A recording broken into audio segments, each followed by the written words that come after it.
এদিকে ডাকসুতে ভিপি পদে জয়ী শিবিরের সাদিক কায়েম বলেছেন, এই নির্বাচনের মাধ্যমে জুলাই প্রজন্মের বিজয় হয়েছে। আর জিএস পদে জয়ী এস ফরহাদ বলেছেন, এই বিজয় শিক্ষার্থীদের। ফলাফল ঘোষণার পর আনুষ্ঠানিক প্রতিক্রিয়ায় তারা এমন মন্তব্য করেন। নির্বাচনে জয় অথবা পরাজয়ের কিছু নেই। ডাকসু নির্বাচনের মাধ্যমে জুলাইয়ের প্রজন্ম বিজয়ী হয়েছে। ডাকসু নির্বাচনের মাধ্যমে ঢাকা বিশ্ববিদ্যালয়ের শিক্ষার্থীরা বিজয়ী হয়েছে এবং ডাকসু নির্বাচনের মাধ্যমে জুলাইয়ের আকাঙ্ক্ষা বিজয়ী হয়েছে, শহীদদের আকাঙ্ক্ষা বিজয়ী হয়েছে।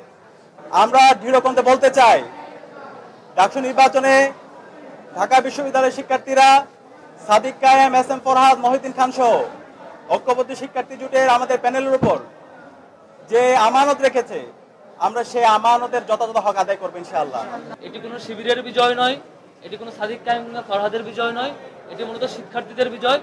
আমরাও আজকে থেকে, এখন থেকে আমরা সকল শিক্ষার্থীদের প্রতিনিধি হয়ে, প্রত্যেকটা শিক্ষার্থীর ভাই হয়ে কিংবা বোন হয়ে কাজ করতে চাই। ডাকসু ইলেকশনের আগে কিংবা ডাকসু ইলেকশন চলাকালীন সময়টাতে যত রকমের মত বিমত হয়েছে, পক্ষ বিপক্ষ হয়েছে, নানা মত হয়েছে, সবকিছুর ঊর্ধ্বে এসে সবকিছু ভুলে যেয়ে ঢাকা বিশ্ববিদ্যালয়ের সকল শিক্ষার্থীকে ধারণ করে, সকল শিক্ষার্থীর ভাই হয়ে কিংবা সকল শিক্ষার্থীর প্রতিনিধি হয়ে, সকল শিক্ষার্থীর সহযোদ্ধা হয়ে আমরা তাদের ভয়েসগুলো রেজ করতে চাই, তাদের সাথে কাজ করতে চাই।